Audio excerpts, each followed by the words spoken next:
Good morning and good afternoon to all of you. Thank you for joining our Tempus program entitled Omics in R&D, a new era of biomedical research. This is meant for us to reach a relatively broad audience who may be interested in multi-omics in cancer research. Tempus AI, as you may all know us for, is a company that is both a data technology company using artificial intelligence, as well as a company involved in multiple platforms of molecular and digital cancer diagnostics. And so we'll touch upon those today. But our focus today is really to kind of focus on some of the less commercially oriented tests that we offer. You may know us best for next generation sequencing tools using tissue, using liquid biopsies, circulating tumor DNA, and in genetic testing. And so this is something that's going to go beyond that because we want to highlight the availability of additional tools that are available for researchers and really understand the value of some of these tools for your research today. I'm delighted to introduce our three faculty for this program. And I'm going to ask each to introduce themselves. If we could start with you, Nikki, please introduce yourself. Hi, I'm Nikki Beaubier, and I'm a molecular pathologist here at Tempus, focused mainly on our R&D efforts, and I oversee our multi-omics lab. Thank you very much. Dr. Kaur. Hi, I'm Brad Kaur. I'm a gynecologic oncologist at the University of Colorado. I specialize in early phase clinical trials and developmental therapeutics. Terrific, thank you. Dr. Stack? Hi, I'm Sharon Stack. I'm a biochemist and cancer biologist, and I'm the director of the Harper Cancer Research Institute at the University of Notre Dame. Excellent. And thank you. All three of you have utilized some of the tools available for research use from Tempus, and so we'll be touching upon your experience. Before we get into that, I do want to provide you this very high-level overview of Tempus AI and its services that we offer at really every stage of drug development, from the earliest stages of discovery of potential biomarkers and targets to clinical development, including the ability to help bring a biomarker through a validation process and achieve a potential companion diagnostic. We also offer solutions that help to improve trial conduct and enrollment of patients in the real-world setting through our investments in a number of clinical operational solutions.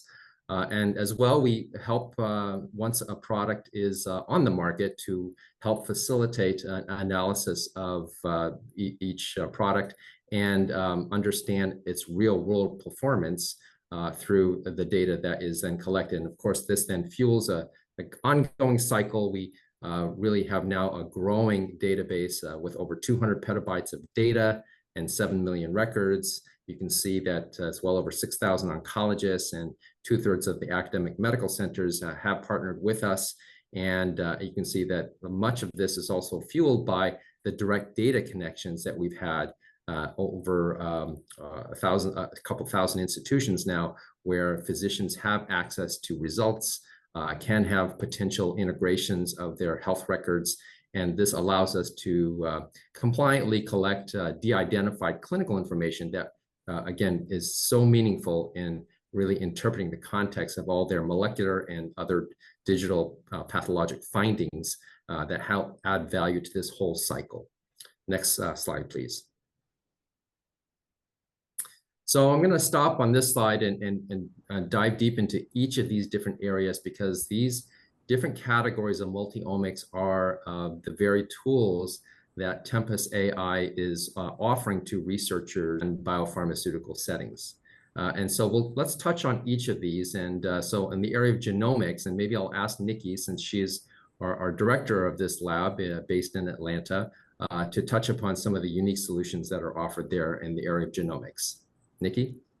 Sure. So as Calvin mentioned, Tempus is more known for its large panel testing for clinical purposes, but we're thinking of each of these categories as a spectrum. So for genomics, we actually have everything available from whole genome sequencing to gene arrays, used for genome-wide association studies, and we also have whole exome sequencing, as well as certain subsetted panels for sequencing. So really any level that you wanted to attack DNA sequencing is available. Terrific. And my understanding that there's a lot of potential customization that can be done in partnership with these collaborators. Is that right? Yes, in particular on the arrays, those can be tailored for if there's a certain pathway that someone's interested in or a set of genes that can be added to the array or subsetted out. Terrific. Thank you. Moving over to epigenomics, this is a very exciting area because it's, I think, increasingly being relied upon for tools such as even our minimal residual disease that's tumor naive, utilizes methylation patterns to identify evidence of cancer in blood at minute quantities. But it's also an exciting area to help differentiate and understand disease processes and potentially identify new biomarkers too. So would you like to expand on that, Nikki, about our offering there in epigenomics? Sure. So for methylation, again, we have a few different things. So we can do whole methylome sequencing. We also have methyl arrays, like the epic arrays, that can show methylation patterns across the genome. And then that can also be subsetted down. Let's say you're interested in brain tumors, you can look at just things like MGMT, or if you're interested in MSI high, you can look at things like MLH1 methylation. These can also be done out of plasma, out of blood, if someone's interested in looking at the methylation pattern more broadly. Excellent. Okay, moving over to what we call metagenomics. This is really a study of the collection of genetic material from a mixed community of organisms, the microbiome. And there had been a lot of excitement about this for a number of years, and perhaps this is something that still is evolving in terms of helping our understanding of the importance of knowledge of the microbiome. And I thought maybe, Nikki, if you could comment a little bit about this and describe, what have we seen in recent years, and where do you see this potentially valuable? Yes, so the microbiome has been, as Calvin mentioned, a subject of a lot of research. And what we do at Tempus is 16S ribosomal sequencing to get a broad look at microbiome community. There are applications in cancer having to do with the GI cancers, also drug metabolism, and I think it's an evolving and ongoing area of research. We also support projects outside of cancer and things like inflammatory bowel disease. There have been studies showing differences in the microbiome and Crohn's disease and other areas. And I would like to add that more broadly, thinking about other organisms, our DNA sequencing panels and our RNA whole transcriptome also have viral sequences. So if you're interested in things like oncoviruses, HPV, hepatitis, EBV, Merkel cell polyomavirus, these are all on our DNA and RNA panels as well. That's terrific. I know that I've also had some researchers come to us with interest in studying the microbiome in immunotherapy-treated patients, as there have been some data produced in this area as well. So that's interesting. Moving over to transcriptomics, this might be really probably the highest volume of research use tests that we perform. Nikki, your comments about kind of where this landscape is going and how these applications are being used by researchers today. Yeah, if I had to pick one data modality that I think is most important, it would be the transcriptome, because you can do whole transcriptome sequencing and get basically a snapshot of everything that's happening in the cell. And our RNA panel includes a lot of extras. As I said, it has the viral sequences, we've also put oncofetal antigens and cancer testis antigens there, which are really important now with the antibody drug conjugates that are being developed. And it also has full T cell and B cell receptor repertoire sequencing. So almost anything you can think of, almost any question you want to ask, you can look at it under the lens of transcriptomics. And the way I personally see this, and we're going to show some examples later with data, is I like to use it to screen and then confirm what I'm seeing with a protein assay. So let's say you're looking at breast cancer and you want to know about HER2, TROP2, some of the levels. You can look at the whole pathway, see what's up and down with transcriptomics, and then if you see an interesting signal, then you can confirm that with some sort of protein analysis and IHC or a single cell technique. But I really see RNA as being sort of the nexus where you can get a view of almost everything. That's exciting. Great, and we'll talk a lot more about that with some examples. And then lastly, an exciting area that we've invested a lot in recently is in proteomics. And so maybe, Nikki, if you can comment about both IHC and some of the newer platforms that Tempus has made available. Yes, so I would divide this into spatial and bulk proteomics. So in terms of bulk proteomics, those would be technologies like Olink, which we have. And then spatial is very exciting. And we have sort of the gamut there ranging from IHC, single color, multicolor IHC, and then that can go all the way up to spatial proteomics techniques. And I should add, speaking of transcriptomics, we also have spatial transcriptomics. So I think these spatial technologies in particular are important to see exactly where the localization is. That's great. And we'll show some examples too of some spatial capabilities in some of the slides you'll be showing later, Nikki. So let's move to the next slide. And I do want to remind our audience that if you have any questions, please feel free to place them into the chat and we will address them towards the end of the program.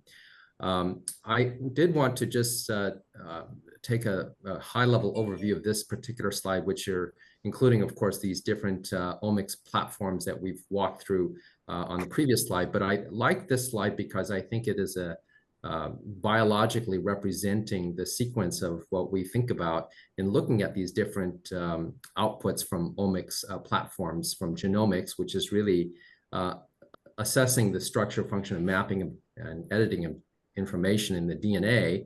One might view this as somewhat static, frankly, and of course, we understand that many things happen after potential DNA transcription. That includes knowledge of the epigenome, and these activities can help determine whether or not gene activity occurs or not through processes like DNA methylation. And then, of course, transcriptomics, representing the dynamic set of transcription output, is important to understand, again, a lot of cellular activity happening at that moment when a particular sample is assessed. And then finally, proteomics, which is really the final output of the product of all of what has preceded, to really understand what are the functional outputs of these processes at the cellular level to help understand disease processes and potential outcome interpretations. And I think it's fair to say that as we move to the right, there is a level of increasing complexity because of the nature of potential temporal and spatial dynamics that occur as each of these different molecular systems are at work. It's rarely a very linear process. Sometimes you get very nice predictions just from any of these different single omic outputs to particular outcome or phenotype at the end. But as we all know, I think biology is extremely complex. And so sometimes having the multitude of different data inputs is important. So this is hopefully underscoring the importance and contribution of multi-omics to be evaluated simultaneously to best understand a particular disease process or to predict a particular outcome. Any comments about this from our faculty? I think maybe I'll just ask Dr. Kaur if this resonates with some of your observations as a researcher. Yeah, absolutely. So, obviously as a GYN oncologist, I can talk more intelligently about the ovarian and endometrial cancer, but it spans across other tumor types very clearly. But from a gynecological standpoint, our tumors and our treatment of our tumors are really becoming a lot more patient and tumor specific. And I don't think that's unique to our tumor types. But as we develop these new therapies, we're not just developing them for broad spectrum, all ovarian cancer patients or all endometrial cancer patients. We're really developing of who expresses what, and we're moving way beyond just the genomics, as you pointed out here. And as we develop these new therapies, we really are looking into as deep down to the proteomics as you demonstrate to see not only what therapies are effective, but who's responding. And that's a lot of where my research goes, and happy to talk about that later too. Terrific. And Dr. Stack, any comments from you and your observations about this framework? Yeah, I don't really have much to add over what Brad just stated.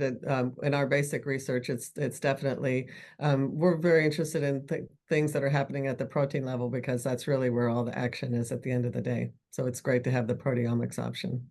Understood. Terrific. Nikki, any comments from you?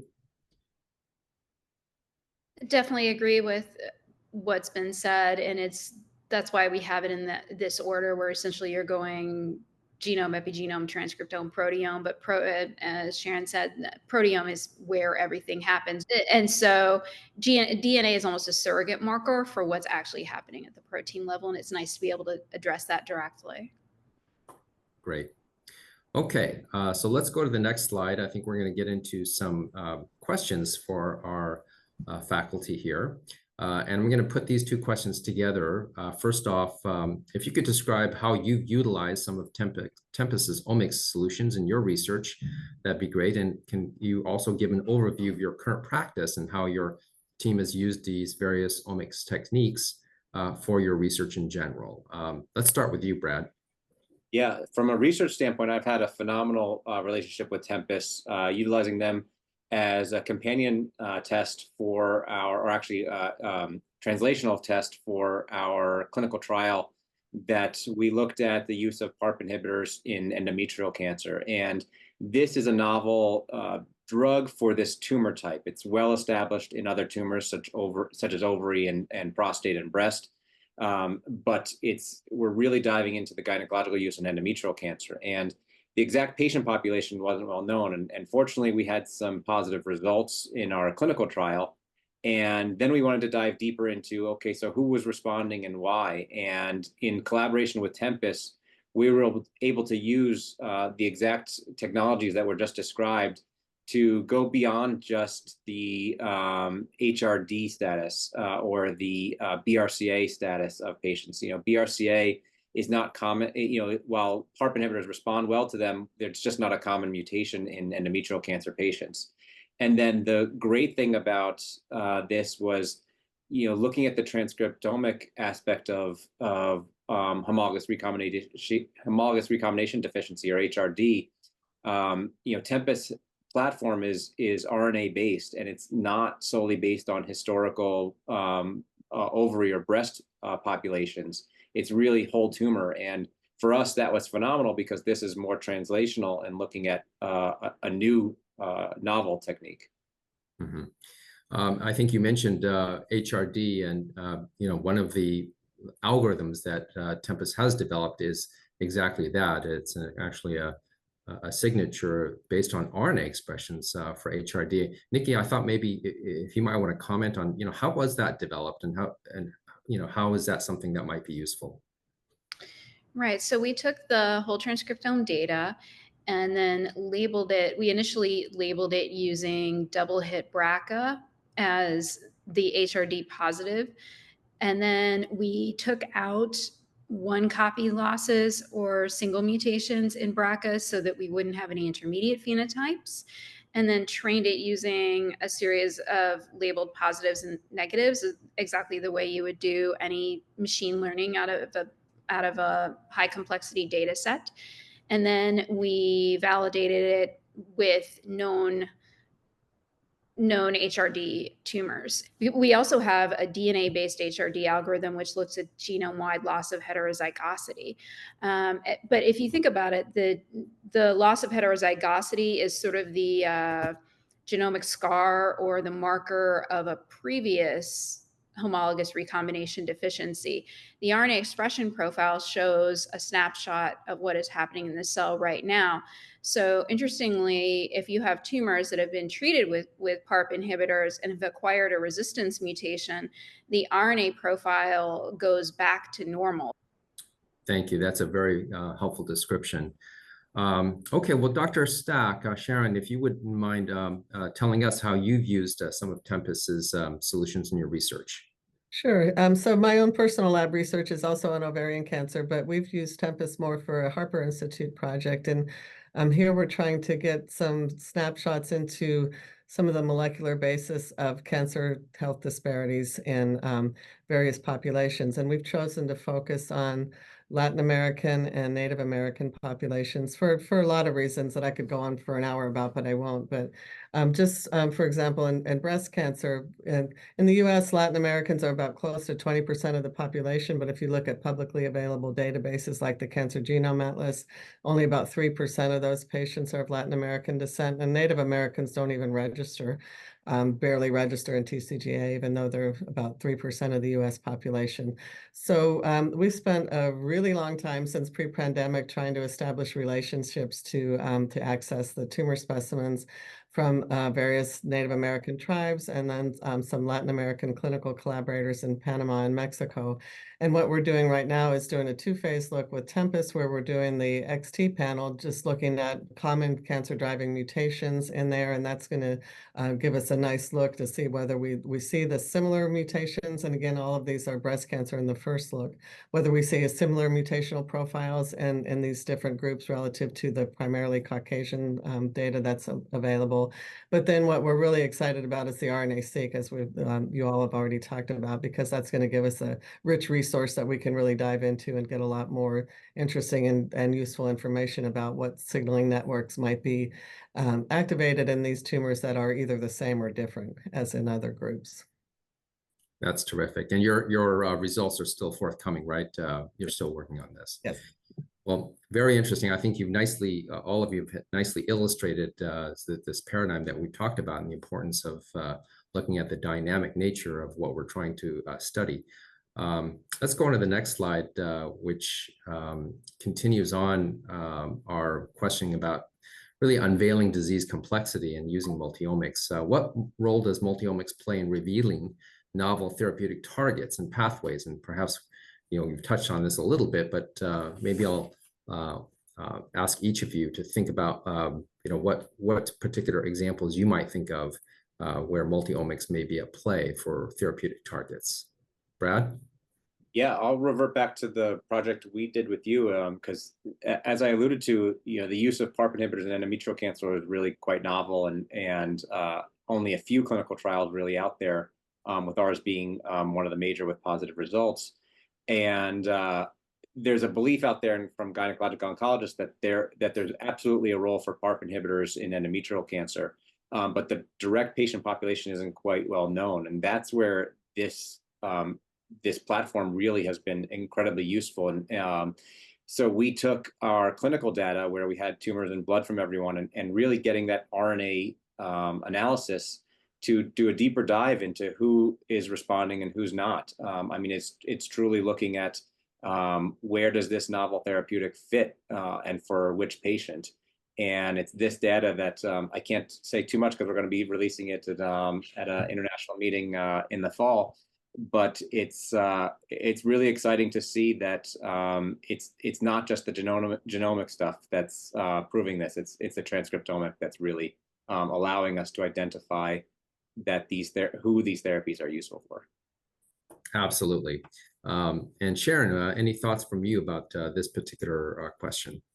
Yeah, so our study is a basic research study. It's sort of a basic discovery study rather than a clinical study, but we're still going to analyze the data with an eye toward looking at potential clinical outcomes. We might see things that are clinically actionable, or even more importantly, the lack of mutations that are clinically known to be clinically actionable in Caucasian women. And the kind of analogy that I like to think about in doing this work is, say, Chicago equals breast cancer. Sorry, Tempest, but if Chicago's breast cancer and I want to get from South Bend, which is about an hour and a half southeast of Chicago, I can get there on 90, I can get there on 94, I can get there on back roads. At the end of the day, I'm still breast cancer. I'm still in Chicago. But if you want to stop me from getting there, you need to know which way I'm taking. So I think that's how we're going to be looking at particularly that RNA-seq data and see which signaling networks might be activated.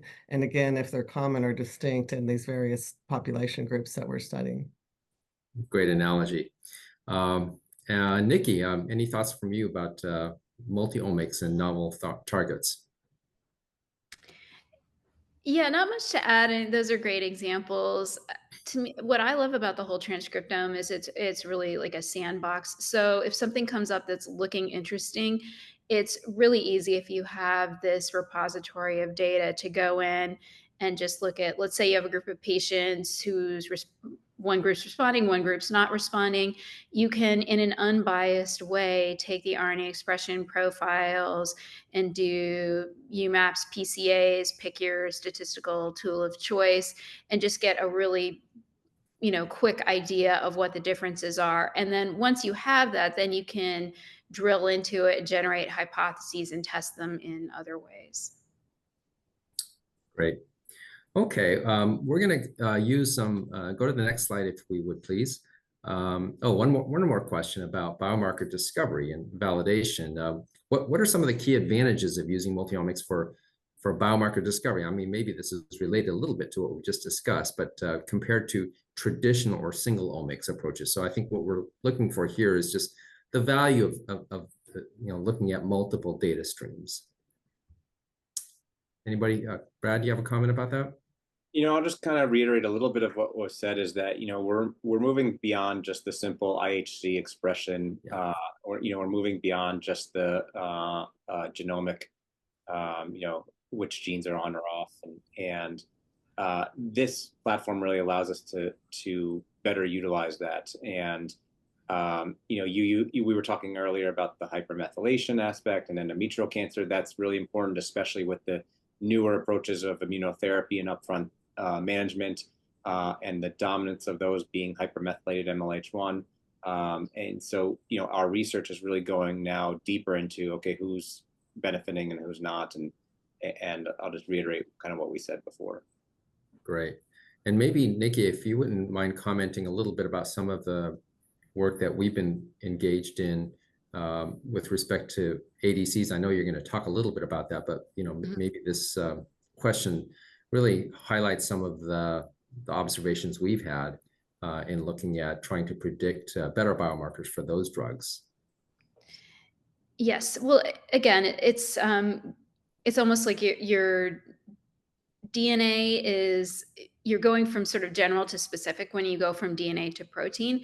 But I can give an example of where I think having a multifactorial approach is really helpful. So for microsatellite instability, that's really important because it's a tumor agnostic marker for immunotherapy response. And so people are interested in this beyond just colon and endometrial cancer now.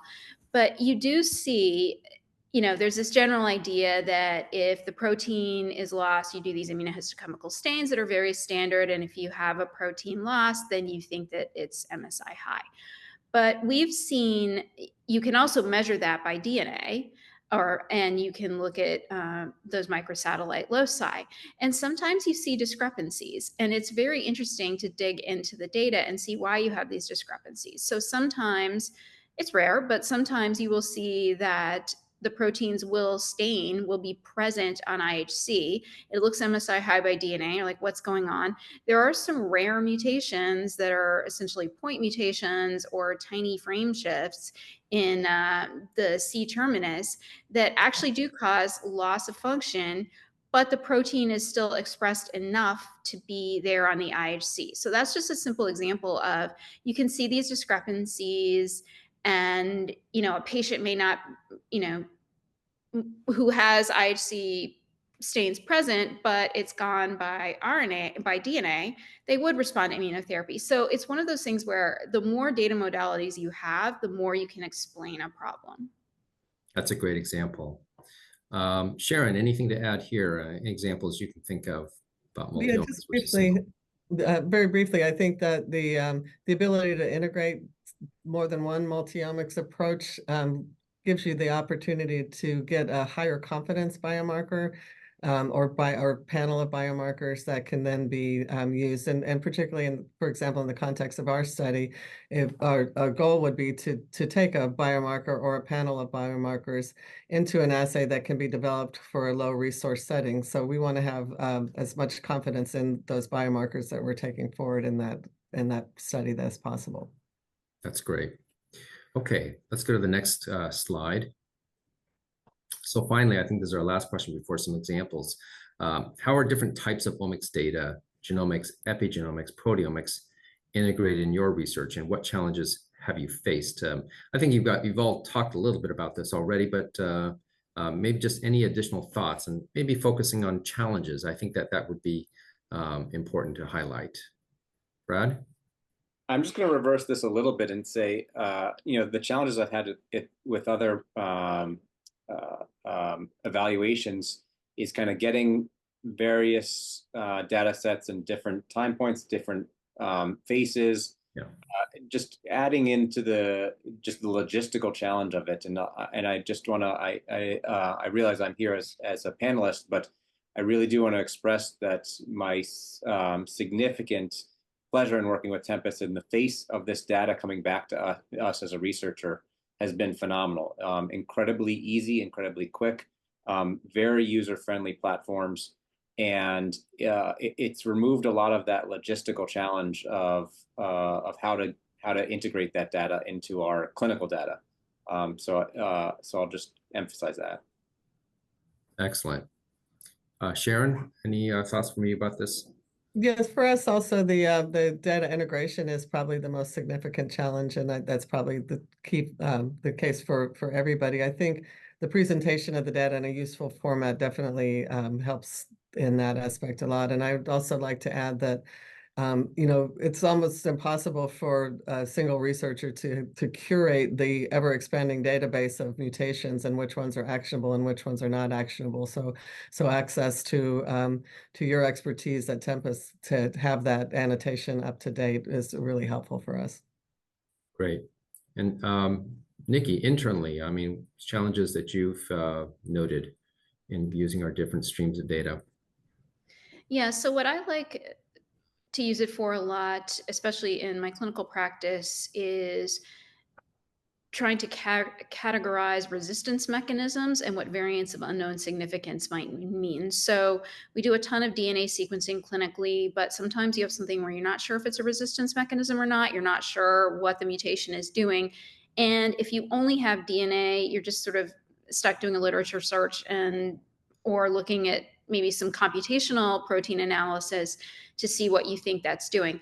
But if you have RNA, you can go in and say, okay, I think this is a loss of function mutation, but if that's really true, you should see it go away in the RNA profile, or if further downstream, you may see an effect in the protein. So I just like it makes me feel more comfortable with certain borderline calls if I have another modality to check it.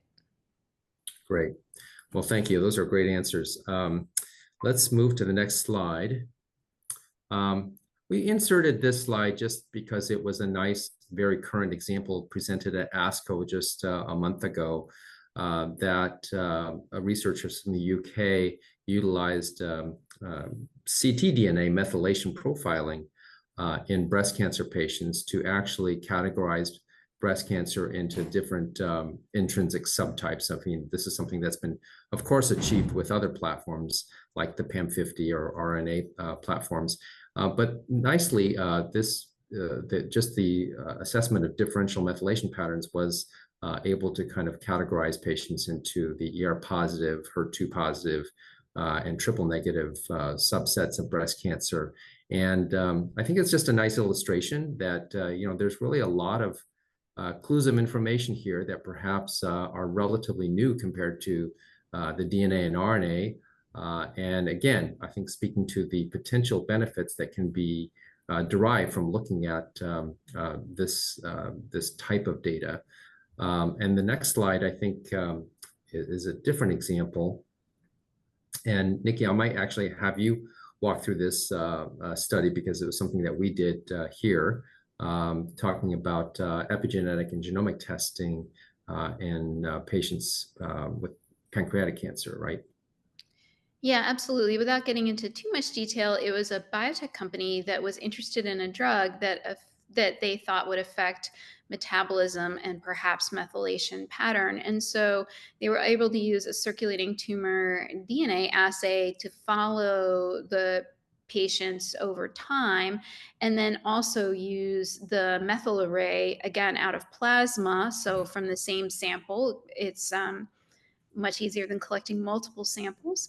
And then they were able to longitudinally see the effect on the methylation pattern over time. So this was a way to both follow the tumor burden and specific mutations, as well as what they thought the effect might be. Very interesting. Okay, and I think we have a number of additional examples of work we've done here at Tempus. Nikki, I'll maybe let you walk us through the next couple of slides here. Yeah, absolutely. And we can go through these kind of quickly, and please interrupt me with any questions. But a lot of the next slides I'm going to show are about RNA and protein and how they can work together. So this is just showing that out of the whole transcriptome, you can pull out various pathways like angiogenesis hypoxia or IFN alpha response, and you can subcategorize tumors that way. But these are bulk methods, and then there's an idea that, oh, if there's more cytokine response, you might have more immune cells around, but you don't really know that unless you then look at the protein. Okay. Next, please. This is a different application where we are using, so it's been published by Tempus and others that you can predict CMS subtype in colon cancer from RNA sequencing. I think it's pretty obvious why you would be able to do that because it's different pathways activated. But we wanted to know if you could get a quicker answer while you were maybe waiting for those results to come back, or if it wasn't possible to get enough sample to run RNA. And so we used our RNA library to train a digital pathology algorithm to do the CMS subtyping just from an H&E stain. And this is an example of the type of work you can do as a researcher. If you have a big RNA library and then there's a question you want to ask, you can use the RNA library as labels to train imaging algorithms. Next.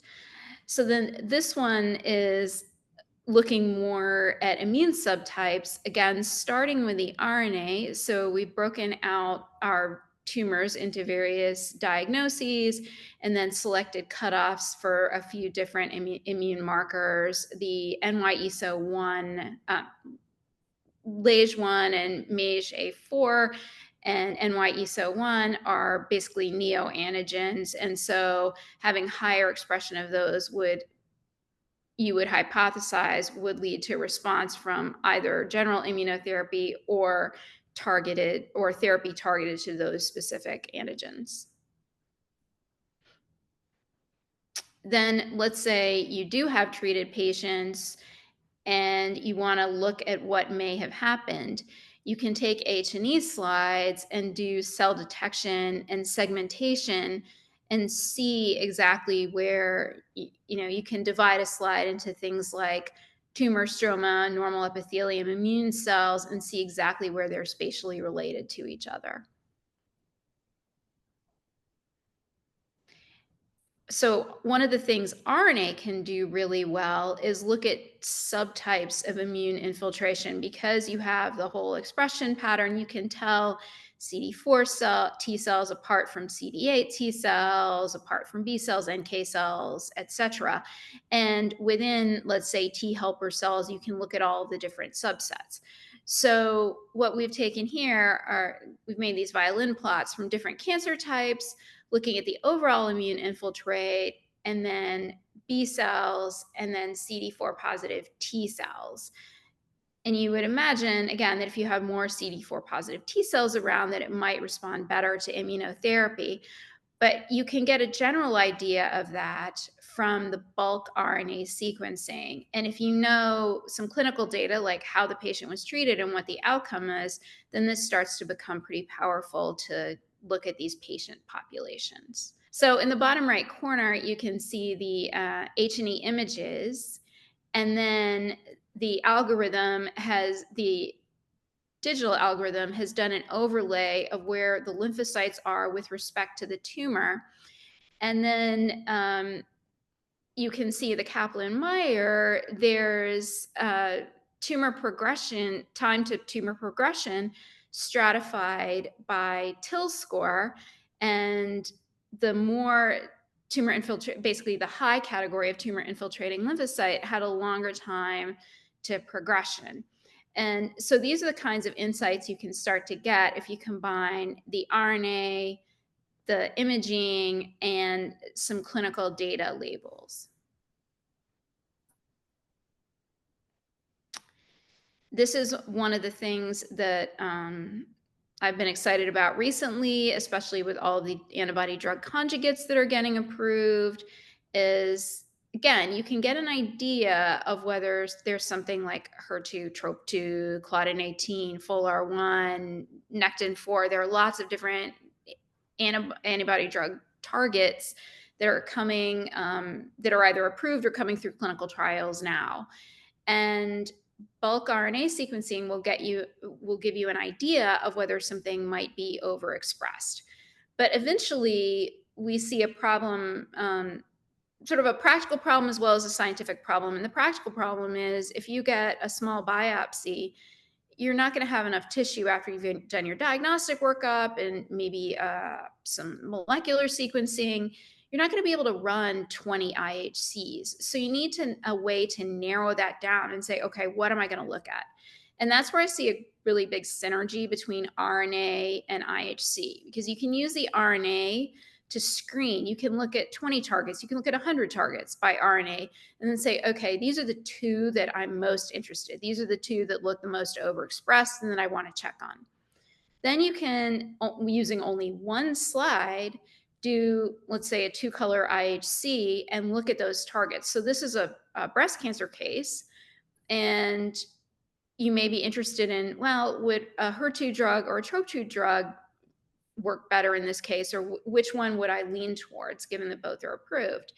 And what was interesting to me about this particular case, this is why I pulled it, the HER2 was staining more in invasive tumor, the TROP2 was staining more in DCIS, and then the other thing you can see with the high power inset on the right is the overlap of those two creates a third color that's sort of dark purplish black color. And you can deconvolute all of this with imaging algorithms to get a quantitative answer and get a determination of, oh, the HER2 looks 3+, the TROP2 looks 2+. So I think this is a really great way to get a readout on something you might have predicted by RNA. In terms of quantifying these, what we originally started with a couple of years ago, we developed a PDL1 quantification algorithm for the IHCs, and we've done some transfer machine learning to use it to, these are just, it's basically an algorithm that quantifies tumor cells with membranous staining. And so we were able to show that we could generalize it to look at other targets.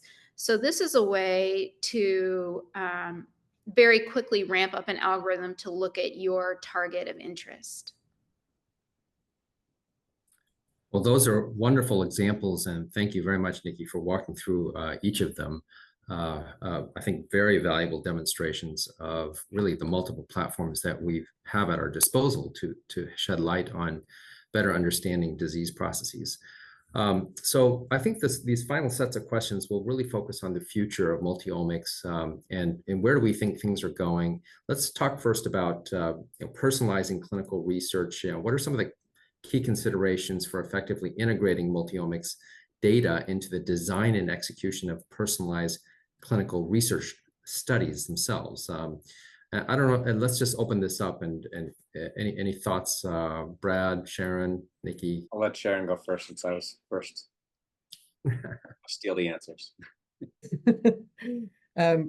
I think we owe a huge shout out to our analytical chemistry colleagues who've developed such great ability to get so much information from an FFPE block now relative to even just a few years ago. So that's a key consideration. One of the challenges that we're facing in our study, because the clinics that we're working with are predominantly in low resource settings, is the quality of the clinical specimens. So we've had, particularly from one of our clinical sites, every single sample failed analysis, and we're still trying to figure out if there is indeed anything that we can do about that. Luckily, from another site, we haven't had that same issue, but I think that's the main challenge we have to even get started going forward with any kind of multi-omic test. We could still most likely access some of the IHC and the multiplex IHC with those samples, even if they fail the DNA RNA sequencing. Great. Brad? Yeah, we've actually had a little bit of the opposite. So we started with our clinical trial, and we knew that, and we started this probably 4 or 5 years ago, and we knew that the technology was advancing so significantly that even our translational questions were going to evolve. And so we ultimately just biobanked all of our tissue and blood from our clinical trial patients. And then near completion of our trial, we reached out to Tempus, and so we still had very few failed specimens, and that was phenomenal for us, obviously. And so the considerations are really just kind of open-ended, is making sure we have the right tumor specimens and samples, but it didn't seem to be a big issue for us. That's terrific. Okay, let's go to the next question. In the interest of time, I want to make sure we hit all of them. So this question asks about, in terms of collaborative research, what role do collaborations play in advancing omics research, and what makes a partnership successful? So, for example, partnering with labs like Tempus, and maybe we can think broadly about the concept of collaborations here. Sharon, would you like to take this? Yeah, certainly. A company like Tempus obviously has a huge scale advantage over an academic research lab, or even, the university with access to core facilities. There's just a lot more capacity. There's a lot more ability to refresh the equipment and technology that's available for the research, and then having a panel with the appropriate expertise to address each of the pieces. So it's a huge advantage. Everything is too complicated to do by yourself. So the more collaboration, the better, and with partners like Tempus. Thank you. Brad? Yeah, for me, the only thing I'll expand upon that is, as a busy clinician as well, anything that takes away more headaches than provides them is better. And what I mean by that is, logistics and good partnering means the excellent face that we see from the output of the data, the clear and concise communication with oftentimes even a single point person from Tempus was phenomenal, and just excellent communication with very little hiccup points along the way. And that was my experience in working with Tempus. And then the exceptional, as I said, the output data is just so easy to use and easy to work with, that for us, in all honesty, to everybody out there, we know that there are multiple companies out there who are doing similar results, and so it matters to how you interact with that company. And my experience was phenomenal with Tempus and being able to do that, and it just means more partnership down the road. And then even as we do translational work, even hopefully developing into companion diagnostic work for our phase 3 trials that develop out of this. Well, thank you for that. Nikki, you're involved in a lot of collaborations as well on behalf of Tempus with academicians and biopharma partners. You want to comment on this question? Yeah, I think we take pride in really fostering those partnerships. And we've done things like been approached by 2 different research groups who have a similar question. And we might even ask with just say anonymously, hey, if there were somebody else out there who was interested in this, would you want us to put you in touch with them? And we've done this in, especially in some rare diseases like brain tumors, pediatric brain tumors, for instance. There just aren't, luckily, that many of them. And they kind of already knew that they were both working with Tempus, and they were like, yeah, let's put together something. And then we also foster collaborations with national organizations like Blood Pack that are involved in standardizing testing and making it better sort of nationally across the board, conversations with the FDA, et cetera. So we try to facilitate anything like that we can. Absolutely. Maybe this is a good time for me to address one of the questions that I see. It actually is about how can a researcher use Tempus data? Now we're talking about data here, not lab platforms, but how can a researcher use Tempus data to validate machine learning predictors of cancer drug response based on transcriptome? What are funding needs or ways to use Tempus data as external data sets? And are there any restrictions or guidelines for using Tempus data in machine learning validation for publications like Nature and Science? Nikki, maybe if you wouldn't mind addressing just in general about our data platforms and collaborations on that. I mean, there are a variety of ways that people can work with that, but if you could just maybe comment on how Tempus can work with our data, with partners.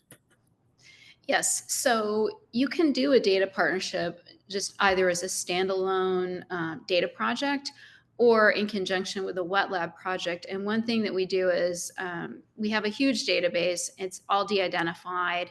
And we have a platform we call Lens, and it has some statistical analysis tools with it. And so one thing that people, especially with rarer tumor types, will do, or if they have a study that's smaller size, but to achieve statistical significance, you would need a bigger sample size. As if they might say, okay, we have 50 patients that meet these criteria and we really need 100. We can go in our database and see if we can pull another 50 to combine that into a data set. Absolutely. And I think some of you may or may not be working with individuals from my team in medical affairs as well. We do foster a lot of collaborations there, utilizing the vast data that we have access to. And so that is also another touch point that should you not know who to contact, please feel free to send us an email if you have any potential collaborations of interest that you'd like to inquire about. Let's go to that final slide for the final question. This is again about the future of multiomics. What new technologies and advancements are you most excited about in the omics space? And so here, let's think even more broadly about things that we may have only mentioned or barely touched upon: single cell, spatial interactomics, metabolomics, proteomics, et cetera. Let's start with you, Brad. Yeah, for me, I think, with the direct aspect of figuring out clinical trial development and which therapies are effective, proteomics is most exciting for me. I think we touched a bit about the ADCs that are coming down the pipeline and the novel therapeutics about that. But I think, as we alluded to before, we're moving beyond the IHC and the genomics, and the proteomics is where it's going to lie. And the ability to do that more directly for patients, even entering or on trial, is going to be groundbreaking. Thank you. Sharon?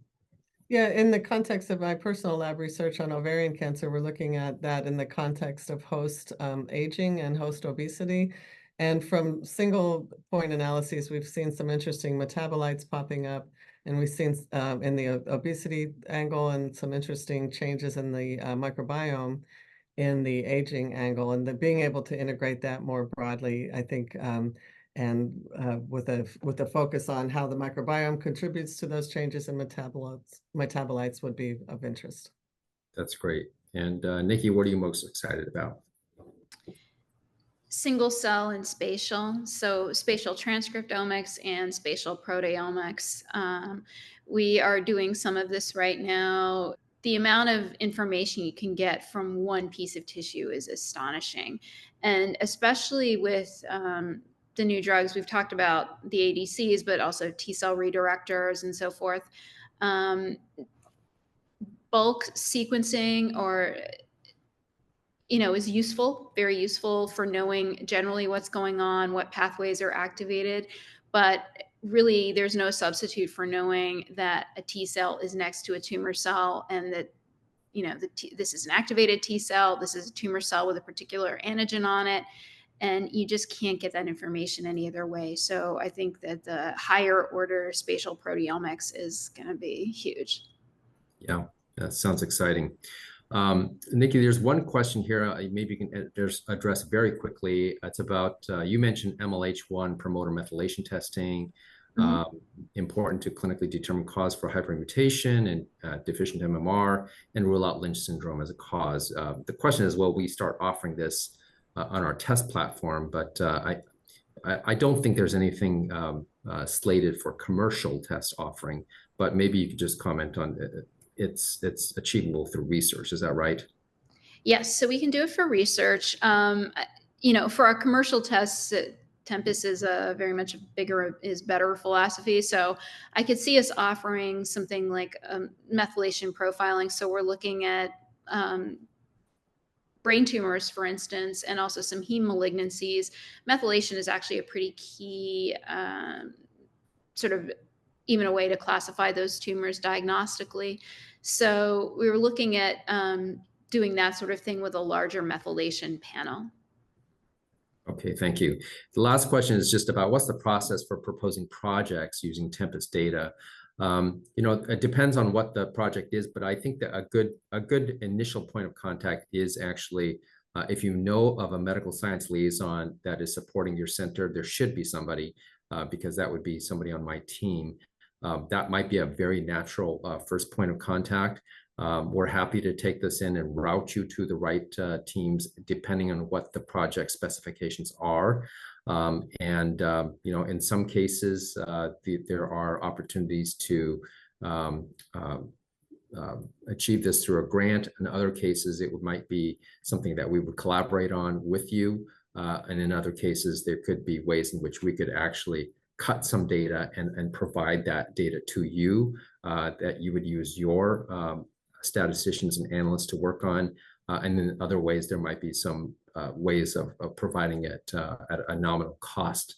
And so I think there are multiple vehicles for this. And, I think the first stop would be simply to reach out to your medical science liaison. With that, I do want to I see we're at time, and I do want to thank all of you, Brad Core, Sharon Stack, Nikki Bobier. I want to thank all of you for joining this program. This is really a rich area of further conversation we'd like to have with you. And so if this is something that's been interesting, intriguing, you have more questions to follow up on, please feel free to reach out to me or to Nikki, and we'd be happy to help determine how we may better collaborate with you. So with that, I'd like to thank you again, or thank our faculty for their time, and appreciate everyone coming in for today's session. Thanks all.